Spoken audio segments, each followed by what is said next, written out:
Hello friends, કેમ છો? મજામાં? ખૂબ જ અગત્યનો સ્વાધ્યાયનો પ્રશ્ન કહીએ જે બોર્ડ માટે તો ખૂબ જ જરૂરી છે, કોમ્પિટિટિવ માટે પણ આ ટાઈપનો પ્રશ્ન પૂછી શકાતો હોય છે. તો આજે આપણે એવો જ એક પ્રશ્ન લઈને આવ્યા છીએ તમારી સમક્ષ. બરાબર, ખૂબ જ ધ્યાનથી આપણે પ્રીવિયસ જે વિડીયો તમે જોયો હશે જેની અંદર આપણે વિલિયમસન સંશ્લેષણની વાત કરી હતી, તો વિલિયમસન સંશ્લેષણનો જ પ્રશ્ન છે. બરાબર છે. હું કેમેસ્ટ્રી ચાચા ડેલ્ટા ઈ હબ દ્વારા આપ સૌનું હાર્દિક સ્વાગત કરું છું અને કેમેસ્ટ્રી ચાચા સદાય તમારી સાથે જોડાયેલા રહેવાના છે, તો એમની સાથે હંમેશા તમે પણ જોડાયેલા રહેજો, જેથી આપણને બંનેને મજા આવી જશે. બરાબર, ચલો પ્રશ્ન જોઈએ. નીચે દર્શાવેલ ઇથેર સંયોજનોની વિલિયમસન સંશ્લેષણ દ્વારા બનાવટ માટેના પ્રક્રિયકોના નામ અને સમીકરણ લખો.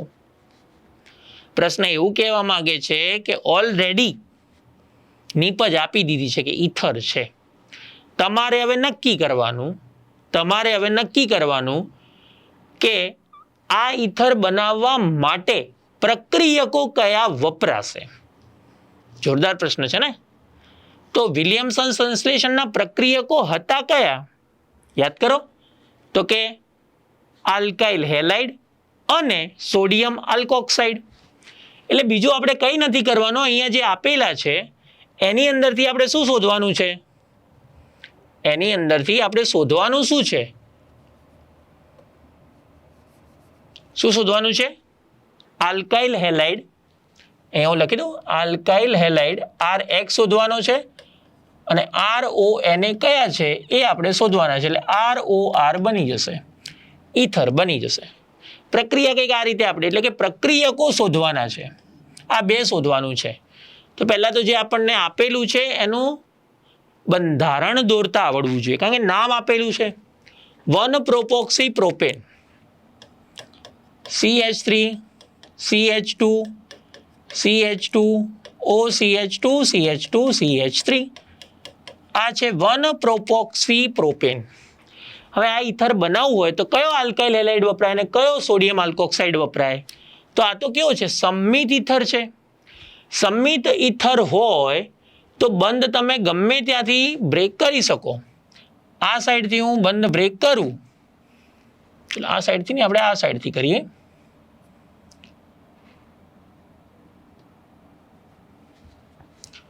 આ સાઈડથી બંધ બ્રેક કરીએ તો આની જોડે શું જોડાશે? હેલોજન. અને અહીંયા શું જોડાશે? એને. એક્સ ના સમજાતું હોય તો હું લખી દઉં છું Cl. બસ સંમિત છે, તમે ગમે તે સાઈડથી બંધ તોડશો તો પણ નીપજ તો એટલે કે પ્રક્રિયકો એક જેવા જ રહેવાના છે. તેનો મતલબ કે આમાં પ્રક્રિયકો કયા વપરાયા છે? સર ખબર પડી ગઈ હવે તો એક વપરાયું છે CH3 CH2 CH2Cl અને બીજું વપરાયું છે CH3 CH2 CH2ONA. ખબર પડી ગઈ? તો એક છે ક્લોરોપ્રોપેન અને બીજું છે સોડિયમ પ્રોપોક્સાઇડ. કયું છે? સોડિયમ પ્રોપોક્સાઇડ.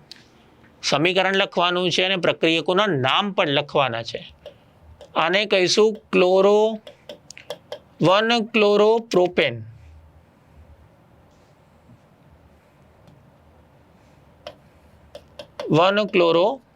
અને આ છે સોડિયમ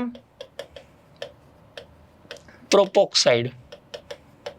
સોડિયમ આલ્કોક્સાઇડ કહીએ ને તો આ શું છે? સોડિયમ પ્રોપોક્સાઇડ. ચલો બીજું. મજા આવી ગઈ? ખબર પડી ગઈ એકદમ? ઓકે. પ્રશ્ન ગાયબ થઈ જાય ના ચાલે.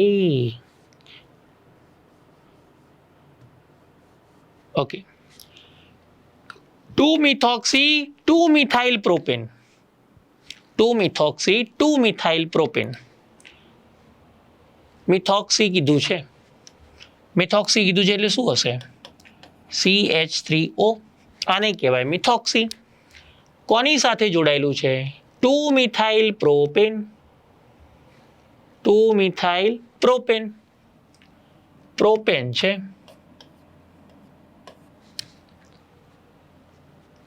કયું છે? પ્રોપેન. પણ આ બીજા નંબરના કાર્બન પર શું જોડાયેલું છે? CH3. કંઈક આવું બનાવવાનું કીધું છે.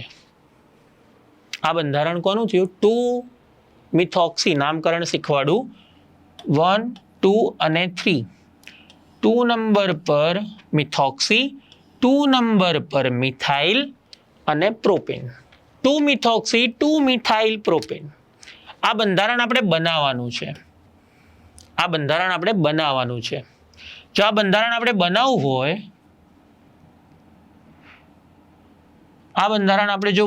હોય, તો યા તો બંધ અહીંયાથી તૂટી શકે, યા તો બંધ અહીંયાથી તૂટી શકે. 2 શક્યતાઓ છે, કારણ કે અસમિત ઇથર છે. પણ આ તો વધારે વિસ્થાપિત આલ્કાઇલ ગ્રુપ લાગે છે, અને વધારે વિસ્થાપિત આલ્કાઇલ ગ્રુપ એટલે તૃતીયક પ્રકારનું દેખાય છે પાછું. અને તૃતીયક આલ્કાઇલ હેલાઇડ તો વિલિયમસનમાં આવતો નથી. કયો આવે છે? પ્રાથમિક. એટલે બંધ ક્યાંથી તૂટશે? ખબર પડી ગઈ? ઓકે. તો પ્રક્રિયકો કયા હોઈ શકે? તો CH3Cl હશે, અને બીજું શું હશે?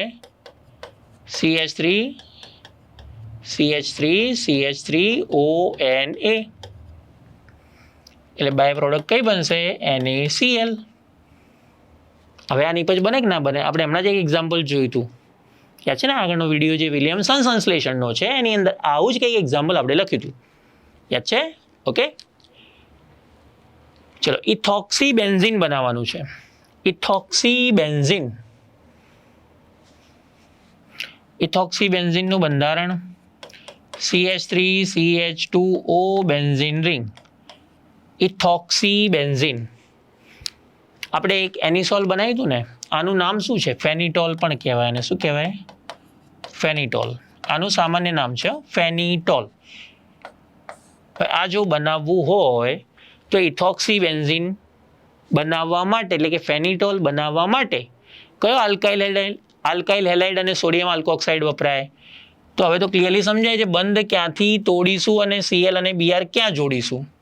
જો અહીંયાથી બંધ તોડીએ તો અહીંયા હેલોજન જોડાય અને અહીંયા સોડિયમ જોડાય. ક્લિયર? તો CH3CH2Cl પ્લસ સોડિયમ ફિનોક્સાઇડ, અને ગૌણ નિપજ કઈ બનશે? તો NaCl બની જશે. એટલે આપણું આ જે ફેનિટોલ છે, ઇથોક્સી બેન્ઝીન છે, એ બની જશે કે નહીં બને? કેમ અહીંયાથી થોડી ખબર પડી ને? આ પ્રાથમિક આલ્કાઇલ હેલાઇડ બની જશે. જો અહીંયાથી બ્રેક કરીએ તો ક્લોરોબેન્ઝીન બને. ક્લોરોબેન્ઝીન તો કોઈ પ્રક્રિયા કરે જ નહીં ભાઈ, કારણ કે sp2 સંકરણ કાર્બન ધરાવે છે. સંસ્પંદન થાય છે ક્લોરોબેન્ઝીનમાં, તો ક્યાંથી થાય? ક્લિયર છે? ઓકે. છેલ્લું આપ્યું છે 1-મિથોક્સી ઇથેન. 1-મિથોક્સી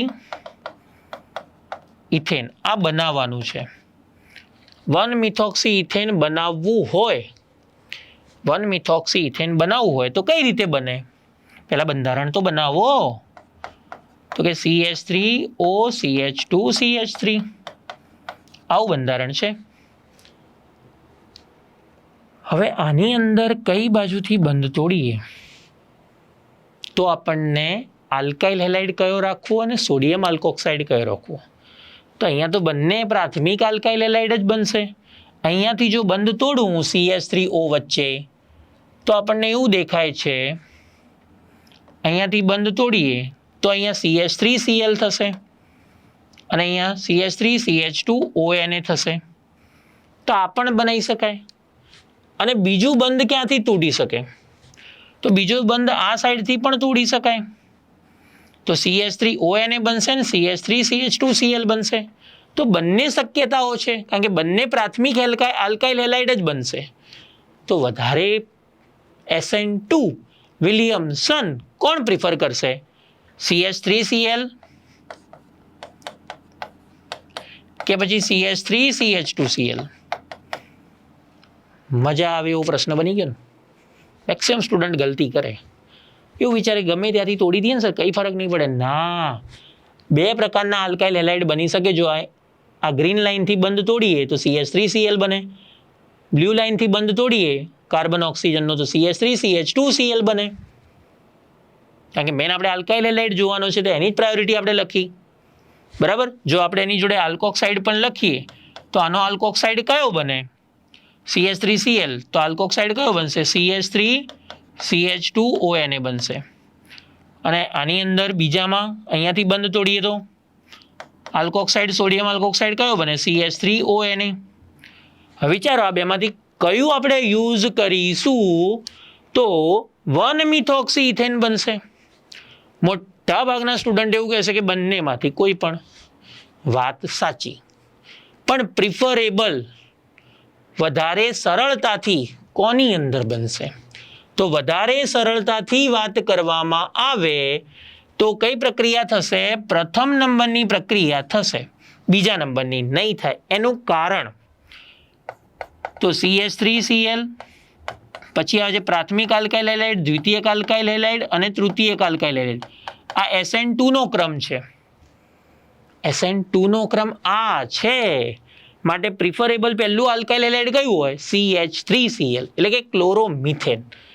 તો અહીંયા પ્રક્રિયા કઈ આવશે? CH3Cl plus CH3ONA. પછી તમે અહીંયા NaCl દૂર કરશો એટલે તમને 1-મિથોક્સી ઇથેન બની જશે. ક્લિયર છે? તો આ ખૂબ જ અગત્યનો પ્રશ્ન, બોર્ડની અંદર પૂછાય એવો પ્રશ્ન. પૂછાય કે ના પૂછાય? જોરદાર રીતે પૂછાય એવો પ્રશ્ન છે. બરાબર, લખી રાખજો. કહું છું વિલિયમસન સંશ્લેષણ 2025ની બોર્ડની એક્ઝામમાં આવશે ને આવશે. આ કેમેસ્ટ્રી ચાચાએ નક્કી કરેલું છે. ક્યારે નક્કી કર્યું છે? વિડીયોની ડેટ યાદ રાખજો, ખબર પડી જશે. આપણે જૂન-જુલાઈથી, હું કહું છું જૂન-જુલાઈથી આવતા માર્ચમાં કયો પ્રશ્ન પૂછાશે એની ગેરંટી. આ છે કેમેસ્ટ્રી ચાચાની તાકાત. કારણ કે કેમેસ્ટ્રી ચાચા કોના છે? તમારા. ઓકે, તો મળીએ નેક્સ્ટ લેક્ચરમાં. ત્યાં સુધી રિવાઇઝ કરતા રહો.